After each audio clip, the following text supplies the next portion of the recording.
दोस्तों कुछ दिन पहले मैंने आप लोगों को कल मैंने आप लोगों को एक वीडियो दिखाया था जिसमें वो बबीता रानी बच्ची के साथ कुछ अश्लील हरकत करती हुई नज़र आई। इसी तरीके के पहले भी 2-3 वाक़यात हो चुके हैं। ये ख़ानदान जिसमें नित्रपाल है, इसकी पूरी फैमिली है और स्पेशल वो AP सिंह वगैरह है, ये घटिया तरीन लोग हैं। इनका पूरा परिवार जो है वो घटिया लोगों का है। आपने देखा होगा कुछ दिन पहले ये मरा हुआ चूहा लप्पू ये जो है एक अश्लील हरकत करता हुआ नज़र आया उस बच्ची के साथ। और उसके बाद AP सिंह, सबसे बड़ा नीच घटिया निर्लज इंसान AP सिंह, जो ये कह रहा था कुछ अर्सा पहले कि ये सीमा जो है वो शुद्ध देसी घी है। और मतलब एक तरफ अपनी बहन बनाता है, दूसरी तरफ कहता है मेरी बहन जो शुद्ध देसी घी है, इसको रोटी पे लगा के खाओ, इसको सालन में डाल के खाओ। उसके बाद इसने कहा कि वो नेपाल में पहले मर्द की मर्दानगी टेस्ट करती है। फिर उसके बाद इसने उसको ये कहा कि रात को तो बेड टूटने की आवाज़ें आती हैं। तो ये अब आप सोचिए दोस्तों, इस तरह की फैमिली कभी आपने लाइफ में अपनी देखी है? मेरा नहीं ख्याल कि आपने कभी अपनी लाइफ में ऐसी फैमिली देखी होगी। इतनी घटिया, इतनी निर्लज फैमिली कभी आपने नहीं देखी होगी। और हमने तो देख ली है, ये रबूपुरा के लोग हैं जो इतने घटिया तरीन लोग हैं, जो अपने घर की औरतों को इस तरीके से कहते हैं। इतनी बकवास और इतने जहर उनके मुतल्लिक़ गलते। वैसे कहते हैं हम औरत को बहुत रिस्पेक्ट देते हैं, हम औरत को पूजनीय मानते हैं, उसको देवी मानते हैं। उसी देवी के कितनी दफ़ा हमने कितनी सोशल मीडिया पे वीडियोस देखी हैं जिनके अंदर ये उन औरतों को गलत तरीके से उनको यूज़ करते हैं, उनके साथ ज़्यादती करते हैं, फिर उनको कत्ल कर देते हैं। तो ये लोग इतने निर्लज हैं दोस्तों, ये किसी भी ऐसी ख़वातीन को, ऐसी लेडीज़ को जिनको ये औरत जिसको देवी मानते हैं, उसी देवी के कितने कपड़े पाट देते। कितनी बसेस के अंदर हमने देखा इस तरह के वाक़यात हुए हैं जिनमें लड़कियों को ये रेप के बाद उनका कत्ल कर देते हैं। और कितनी औरतों को देखा हमने ट्रेन के अंदर इन लोगों ने इस तरीके के वाक़यात किए। कितने लोगों को देखा हम लोगों ने, इन्होंने इसीलिए तो दोस्तों हिंदुस्तान के हालात बहुत ज़्यादा ख़राब हैं। वहाँ पे क्राइम रेट जो है वो बहुत ज़्यादा है।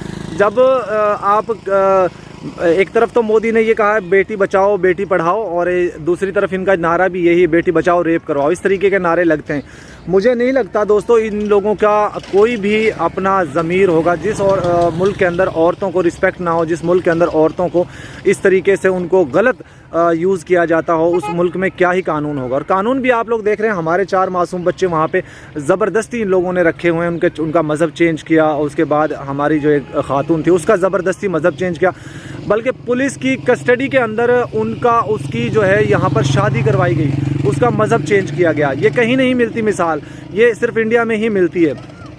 और एक चीज़ आपने और नोट की होगी, जब ये बबीता रानी उस बच्ची के साथ गलत हरकत कर रही थी तो कोई इसके लिए आवाज़ नहीं उठाई, किसी ने नहीं बोला। ये सीमा कहते हैं ना मेरे बच्चे वहाँ पे सुरक्षित हैं।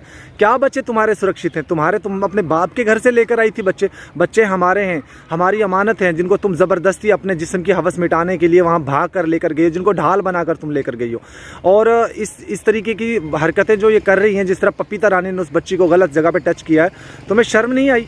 तुम्हें समझ नहीं आई कि वो बेटी तुम्हारी बड़ी हो रही है और तुम उसको कोई इस तरीके से मॉलिश कर रहा है? तुम्हें शर्म आया नहीं है? कोई तुम्हें गैरत नहीं है? जिस तरीके का चरित्र तेरा था बचपन से, तू चाहती है उसी तरीके का चरित्र बच्चों का हो जाए, उसी तरीके की लड़कियां हो जाए। शर्म आनी चाहिए। औरत कहते हैं माँ जो होती है वो दुर्गा का रूप होती है, माँ अपने बच्चों के लिए शेरनी होती है। तू कैसी माँ है? तुम्हारे सामने उस लपुआ ने उस बच्ची के साथ इतना गलत हरकत की, तुमने कुछ नहीं बोला। तुम्हारे सामने उस बबीता रानी ने बच्ची के साथ कितनी गलत हरकत की, तूने कुछ नहीं बोला। तुम्हारे सामने AP सिंह किस तरीके से बच्चों को वो टच करता है, तुमने कभी कुछ नहीं बोला। तुमसे ज़्यादा घटिया, तुमसे ज़्यादा गंदी औरत मैंने ज़माने में नहीं देखी होगी।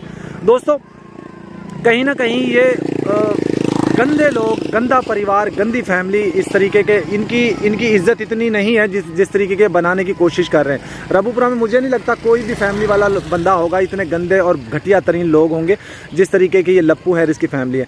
इसने इन लोगों ने वो जो बुढ़ा इनके घर के अंदर था, उस बुढ़े को तो इन्होंने सांप से डसवा कर उसकी तो जान ले ली। अब बारी है नित्रपाल की।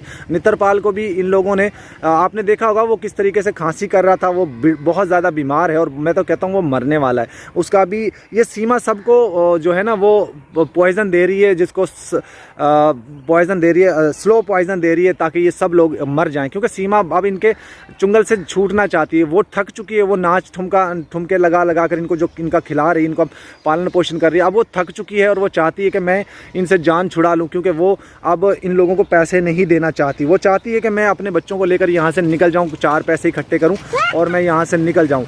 तो ये इसलिए अब वो कर रही है, सीमा स्लो पॉइजन इनको खिला रही है। चंद दिन बाद देखेंगे आप, ये नेत्रपाल और ये लोग आहिस्ता आहिस्ता इस मरने के कगार पे हैं, मरेंगे, जल्दी ही मरेंगे, कुत्ते की मौत मरेंगे, सूअर की मौत मरेंगे। जब तक हमारे 4 बच्चों को ये हमारे पास नहीं भेज देते, तब तक हम इनकी बैंड बजाते रहेंगे, इसी तरीके से इनको जलील करते रहेंगे। और यहाँ पर मोदी सरकार का चेहरा खुलकर हमारे सामने आ चुका है कि उन जिस तरीके से वहाँ पे पाकिस्तानी लोगों को अब ख़ास तौर पे सीमा के लिए, देखिए किसी पाकिस्तानी के लिए इस तरह के कानून नहीं है जो सीमा के लिए इन्होंने किए हैं। वो एक विनय कपूर गया था, हमारा पाकिस्तानी यूट्यूबर था, उसको जिस लड़के ने पनाह दी थी उसको भी अरेस्ट किया गया, उसको भी जेल में डाला गया, लेकिन सीमा को नहीं। योगी आदित्यनाथ वो गंजा बांदर, गंजा कानों का, इतने बड़े बड़े कान है उसके जैसे बंदर के होते हैं, इस तरीके के कान है उसके। वो कहता है कि यूपी के अंदर हमने हलाल जो प्रोडक्ट्स हैं उनके ऊपर बैन लगा दिया है। तेरी मुंह के ऊपर लानते, तेरे मुंह के ऊपर गंजे, तू सीएम है क्या है? सीएम जो होता है वो पूरे मुल्क का होता है, पूरे राज्य का होता है, किसी एक समुदाय का नहीं होता। तूने ये साबित कर दिया कि तुम लोग वहाँ पर हिंदू सनातन के लोग वो पुजारी हो, बस मुसलमान तुम्हारे लिए कोई मायने नहीं रखते। बहरहाल दोस्तों, इनके ऊपर लानते धिक्कार भेजेगा बेशुमार। वीडियो को दोस्तों यहाँ पे मैं एंड करता हूँ। Good bye.